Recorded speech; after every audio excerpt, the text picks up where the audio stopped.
여러분, 통잠이란 무엇일까요? 이 질문을 받았어요. 그래서 통잠이라는 개념은 여러 가지로 정의될 수 있습니다. 통잠, 무엇일까요? 통잠이? 일반적으로 부모님들이 생각하는 통잠은 아기가 밤새 깨지 않고 쭉 자는 것을 그러나 실제로는 이 개념이 아기의 발달 단계, 수면 패턴, 그리고 수면 환경에 따라서 좀 다르게 해석될 수 있습니다. 통잠의 기본 정의 알아볼게요. 통잠의 기본적인 정의는 아기가 밤에 일정 시간 동안 연속적으로 자는 것을 의미합니다. 하지만 여기서 중요한 점은요. 연속적이라는 것이 아기가 절대로 깨어나지 않는다는 것을 의미하지는 않아요. 실제로 아기는 성인과 마찬가지로 수면 주기를 여러 번 따르거든요. 그래서 수면 주기, 수면 사이클이 이렇게 반복될 때 여러 번 각성을 경험합니다. 얕은 잠이 오게 되어 있거든요. 근데 깊은 잠으로 갔다가 얕은 잠으로 갔다가 하는데요. 이 얕은 잠으로 갔을 때 깰 수 있고 당연히 얕은 잠에서 살짝 깨요. 그런데 이걸 어떻게 자기가 다시 스스로 잠드느냐, 요 능력을 길러주는 것이 수면 교육이다라고 보시면 되겠어요. 통잠과 중간 각성에 대해서 알아볼게요. 아기가 중간에 그 얕은 잠의 단계에서 잠깐 이렇게 깨어나더라도 스스로 다시 잠들 수 있다면 이는 통잠의 범주에 포함될 수 있습니다. 아기가 밤중에 깨어나지만 쪽쪽이를 빨거나 토닥임을 통해 금방 다시 잠들 수 있는 경우에 어머님께서 또 질문 주신 부분이 있어요. 그 부분을 또 따로 한번 알아볼게요. 그때는 약간의 그 도움을 받아서 수면을 이렇게 붙여 나간 거잖아요. 요거는 아기의 개월수에 따라서 또 생각을 해봐야 돼요. 아기의 개월수가 지나될수록 그 도움도 조금씩 줄여서 스스로 잠을 다시 다음 사이클로 빠져들 수 있게끔 해줘야 되거든요. 깨어나더라도 다시 스스로 잠에 들 수 있는 능력, 이것이 통잠의 중요한 요소입니다. 이러한 능력을 길러주는 것이 바로 수면 교육의 핵심 목표 중 하나고요. 통잠이 아닌 경우 알아볼게요. 반면에 우리 아기가 깨어났을 때 스스로 잠들지 못하고 이때 깨어나서 울거나 부모의 지속적인 도움이 필요하다면 이것은 통잠을 자고 있다고 보기 어렵습니다. 통잠이 아닌 상태는 아기가 깨어난 후 다시 잠들기 어려워하거나 오랜 시간 잠을 이루지 못할 때를 말해요. 이 경우는 아기의 수면 사이클을 붙이는 것에 성공하지 못한 거예요. 즉, 이것을 수면 사이클 통합이라고 하는데요. 통합이 이루어지지 않은 거예요. 수면이 조각조각, 그러니까 수면이 잠 조각이라고 표현을 하는데요. 잠의 조각들이 있어요. 그리고 이 잠 조각들을 우리는 이어 붙여나가는 게 어떻게 보면 수면 교육의 핵심 목표죠. 이때가 이제 얕은 잠의 단계가 되는데 깊은 잠으로 갔다가 얕은 잠이 왔다가 하는 거죠. 이렇게 하나의 수면 주기, 수면 사이클이 있을 때 이러한 수면 주기들을 붙이는 작업, 이거를 수면 통합이라고 하거든요. 그 수면 주기를 통합하는 이거를 잘 해 나가야지만 낮잠도 길게 자야 될 때 낮잠 연장이 이루어질 수 있고요. 또 밤잠에서 통잠을 이룰 수 있는 거거든요. 그래서 그거를 이 수면 주기의 조각들을 이렇게 이어나가서 붙여주는 것. 이것이 이제 수면 교육의 핵심이 될 수 있습니다. 네 번째, 똑개요가 스케줄을 통한 통잠 달성. 똑개요가 스케줄은 아기의 그 깨어있는 시간을 최적화해서 아기의 체력과 컨디션을 최상으로 유지시킴으로써 이러한 중간에 이렇게 각성이 이루어지는 얕은 잠의 단계에서도 스스로 잠들 수 있는 능력을 길러줘요. 똑개요가 스케줄은 여러 가지 타입이 있고요. 이거를 자기의 상황에 맞게 참고해서 지침 삼아서 그쪽 방향으로 따라가 주시면 아기가 활동과 휴식, 잠 이런 부분들을 균형 있게 소화하게 되거든요. 그래서 밤에 깊은 잠에 들 수 있는 확률이 높아집니다. 이러한 접근법은 아기의 성장과 발달에도 긍정적인 영향을 미치기 때문에 결과적으로 아기가 더 잘 자고 더 잘 배울 수 있게 됩니다. 결론적으로 통잠은요, 아기가 밤새도록 깨지 않고 자는 것을 이상적으로 의미하지만 중간에 잠깐씩 깨는 거는 너무 당연한 그런 수면의 특성이에요. 이때 스스로 다시 잠들 수 있다면 통잠을 잔다고 할 수 있습니다.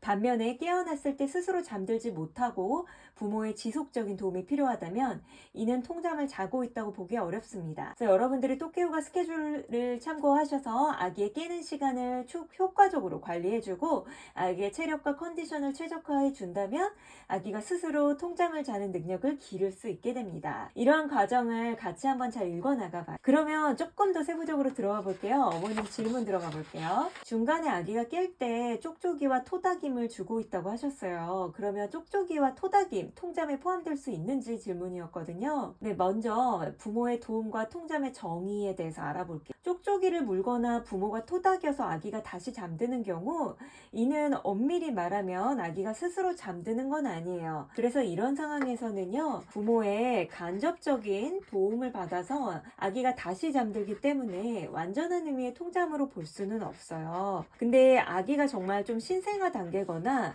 4개월 이전이다 하면은 이것도 그렇게 나쁘진 않아요. 이전이라면 괜찮아요. 이러한 어시스턴트, 그러니까 이러한 도움, 작은 도움 해볼 수 있습니다. 두 번째, 자율수면의 중요성. 진정한 의미에서의 통잠은 아기가 스스로 깨어나고 다시 자는 능력을 갖추었을 때 가능한데요. 이때 자율적으로 빠져드는 자율수면, 이걸 알려줘야겠죠. 자기 주도적으로 잘 수 있게끔요. 그래서 아기가 잠에서 깨어났을 때 스스로 다시 잠들 수 있고 또 잠 도입에서도 스스로 잠들 수 있다면 정말 달라지거든요. 그 능력을 선물해 주실 수 있어요. 세 번째, 쪽쪽이와 토닥임의 한계. 쪽쪽이와 토닥임은 일시적으로 아기를 진정시키는데 효과적일 수 있지만 이것을 장기적으로 보자면 아기가 스스로 잠드는 능력이 발달되는 데에 방해 요소가 돼요. 그래서 결과적으로는 아기가 쪽쪽이나 토닥임 없이도 스스로 잠들 수 있도록 도와주는 것이 수면 교육의 핵심이 되겠습니다.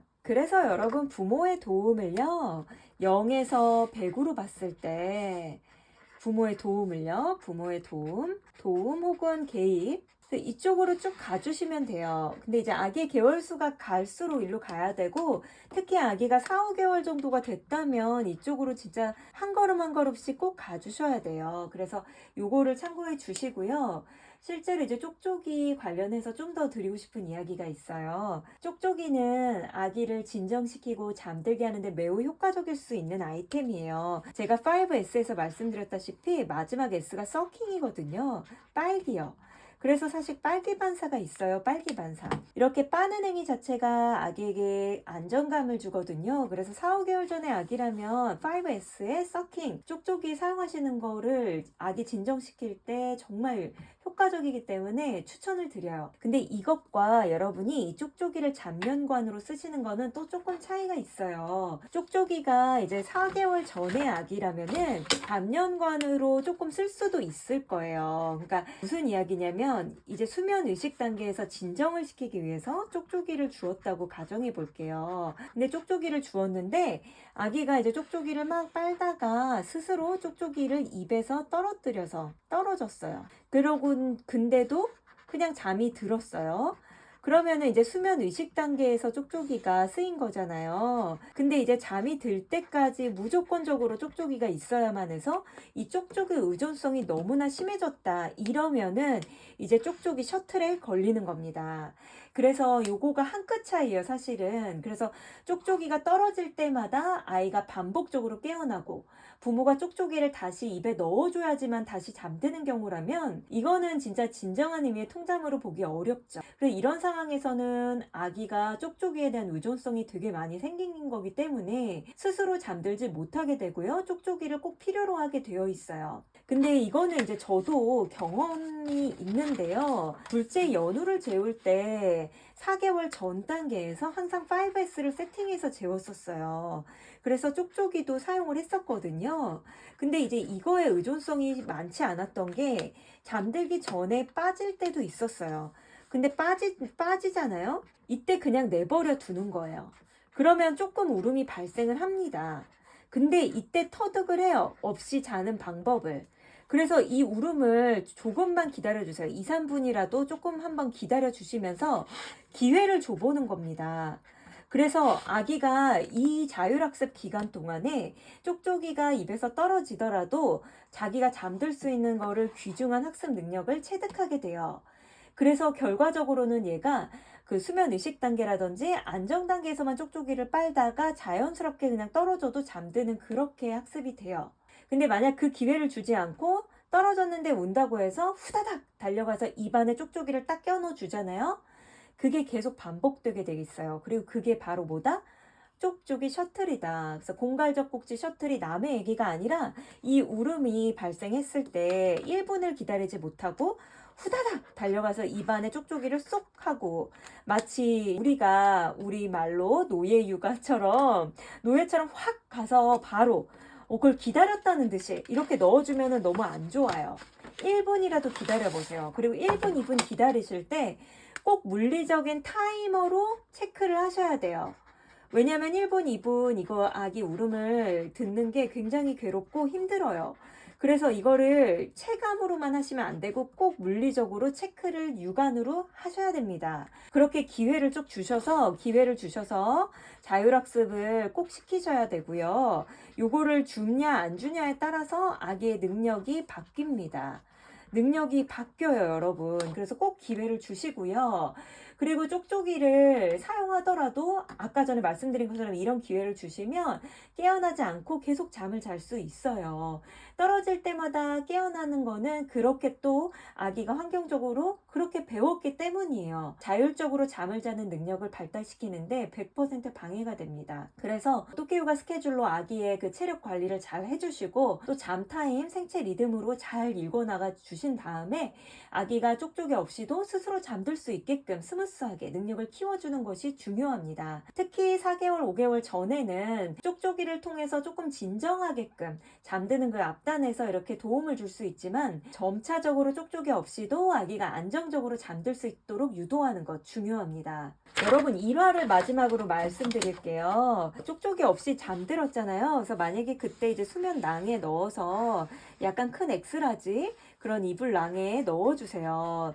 뭐 스와들 업이 될 수도 있고요. 조금 넉넉한 그런 이불낭에 넣어서, 왜냐면 4, 5개월, 5개월쯤 되면 아기가 굉장히 몸이 많이 자랐잖아요. 그래서 이렇게 해서 이제 쪽쪽이 없이 쪽쪽이를 처음에 수면 의식 단계에서는 넣을 수 있고, 또 잠과 관련 없이 여러분 잠영광과 관련 없이 그냥 아기가 기분이 안 좋거나 좀 너무 지금 자극되는 요소가 많아서 낮 동안에 힘들 때도 있잖아요. 이때도 5S의 서킹을 활용해서 조금 안정을 찾아주게끔 공갈 젖꼭지 이용할 수 있어요. 외출했을 때도 그렇고요. 꼭 잠을 자기 위해서 이거를 도구로 쓰는 거는 비추입니다.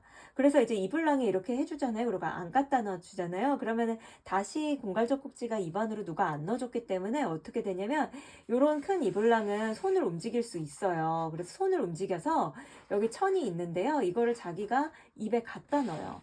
그래서 손이 맞닿은 그 천을 입으로 다 가져가서 그거를 빨면서 잠이 드는 모습을 여러분이 직접 확인할 수 있어요. 그래서 공갈 젖꼭지를 끊게 되면, 쪽쪽이를 끊게 되면 손을 빨면서 혹은 주먹을 빨면서 손가락을 빨면서 잠드는 손 자명관이 생길 수 있는데요. 여기서 차이점은 결국 이게 자율적으로 자기가 쓸 수 있냐, 즉 아기 주도냐 아니면 타인의 주도냐, 요거의 차이점인 거예요. 그래서 어떠한 잡념관을 생각하실 때 타인이 주도해서 타인 의존도가 너무 높은 그런 잡념관이냐, 아니면 아기가 자율적으로 자기 스스로 할 수 있는 잡념관이냐. 그래서 뭔가를 빨면서 잠든다고 하더라도 자기가 좋아하는 자신의 페이버릿 이불, 애착 이불을 빨면서 잠들 수도 있고요.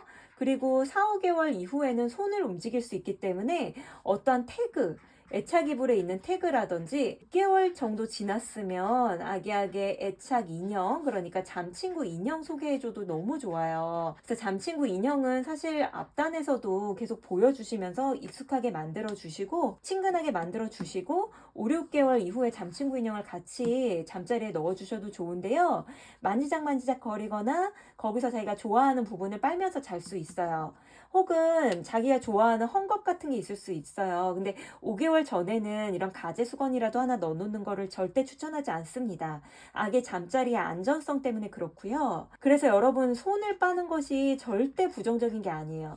손이나 주먹 빨면서 잠드는 거 긍정적인 잡념관에 속해요. 왜냐하면 아기가 주도적으로 자기가 조율할 수 있기 때문에 그래요. 그런데 여기서 손을 빨면서 잠들면 나중에 아기가 성장했을 때 계속 손을 빠는 버릇이 생기면 어떡하지? 라는 걱정을 많이 하시는데요. 그게 전형적인 육아에서 구더기 무서워서 장 못 담근다 라는, 정말 일어나지도 않은 미래의 그 나쁜 일, 일어나지도 않은 거를 자기가 생각하면서 좋은 거를 하지 못하는 것을 뜻하거든요. 정말 그 덫에 빠지시면 안 돼요. 나중에 만 3세 뭐 이렇게 가서까지 막 손을 빨고 이러는 아이들은 잡념관과의 연관성이 아니라 그냥 낮 동안의 애정이나 정말 진정한 사랑을 혹은 관심을 좀 어떠한 연유에 의해서건 잘 정서적으로 받지 못해서 그럴 가능성이 크고요. 불안할 때 손이나 주먹을 빨게 되는 거죠. 근데 그거는 잠을 잘 때 이런 긍정적인 잡념관으로 잡혀서 얘가 뭐 낮 동안에 깨어있을 때도 손을 빨고 주먹을 빨고 이런 게 아니에요. 그래서 그걸 연관지어 생각하지 마세요. 제발. 그리고 이제 타인주도는 이제 같은 쪽쪽이를 쓰더라도 쪽쪽이를 5, 6개월 이후 7, 8개월 때 공갈 쇼핑, 쪽쪽이 쇼핑이란 단어가 있을 정도예요. 아기 주변에 두세 개씩 놔주시고 아기가 그거를 손으로 직접 잡아서 입안에 넣어서 잠을 연장할 수 있다, 잠 사이클을 연장할 수 있다라면 그거는 긍정적인 잡념관인 거예요. 타인 주도도 아니고 아기 주도기 때문에 긍정의 잡념관인 거고요. 그런데 같은 쪽쪽이 잡념관인데 엄마나 아빠가 불이 나게 입안에 넣어줘야지만 되는 그런 언제 어떤 상황이더라도 아기가 일어났을 때 엥 하고 울면 그때 공갈 셔틀 바로 와서 해줘야 되는 그 노동이 들어가야 되는 거는 타인 주도죠. 그렇기 때문에 부정적인 잡념관에 속합니다. 그래서 그렇게 잡히지 않게 조심해 주셔야 돼요. 오늘 여기까지 알아볼게요. 다음에 또 질문 함께 하도록 하겠습니다. 여러분 오늘도 육아 제가 온 마음 다해 응원할게요. 감사합니다.